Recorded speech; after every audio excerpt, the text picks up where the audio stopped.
in a land where the sun rarely touched the ground.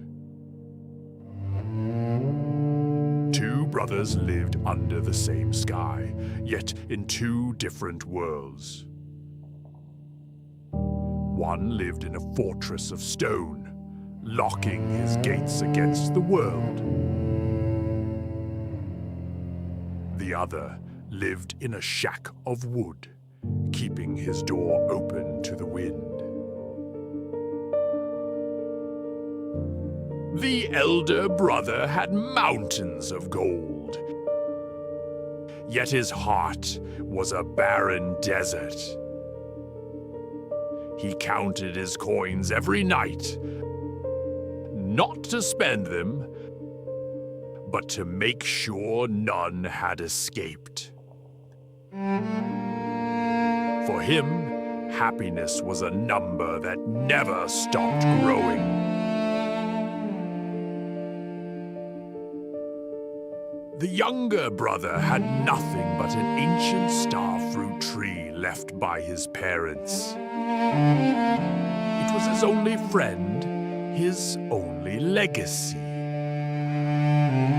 He watered it with his own sweat, hoping that one day it would feed his family.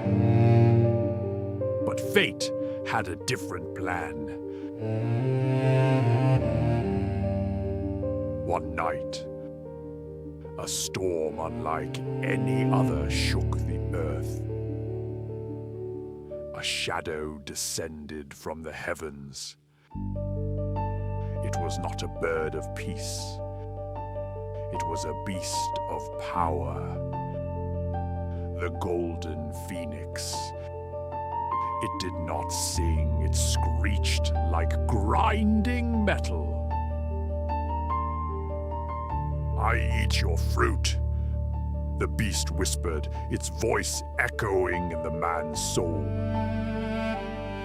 "And I will pay you back in gold. Bring a bag of 3 spans. Only 3 spans, and follow me." The younger brother obeyed. He climbed onto the beast of gold. They flew across the black ocean, where waves swallowed ships whole. He held on for his life, trusting a creature that could crush him in a second. Finally, they arrived at the island of lost treasure.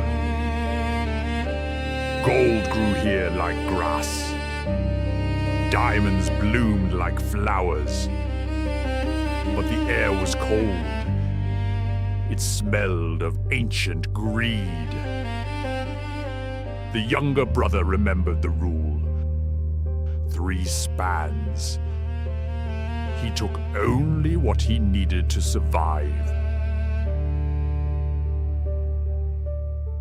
But secrets cannot be kept from envy.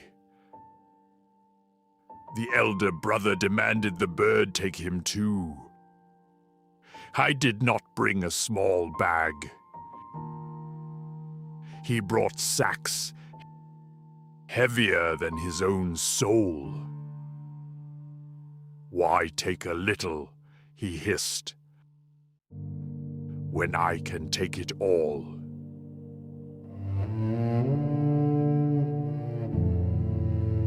On the island, he stuffed his sacks until they burst. He filled his pockets, his boots, even his mouth with gold.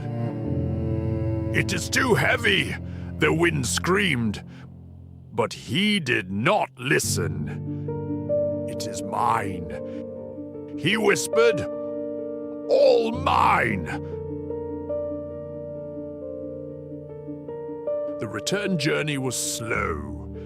The beast groaned under the weight of greed, and then, in the middle of the abyss, the bird simply tilted its wings. It was not an accident. It was judgment.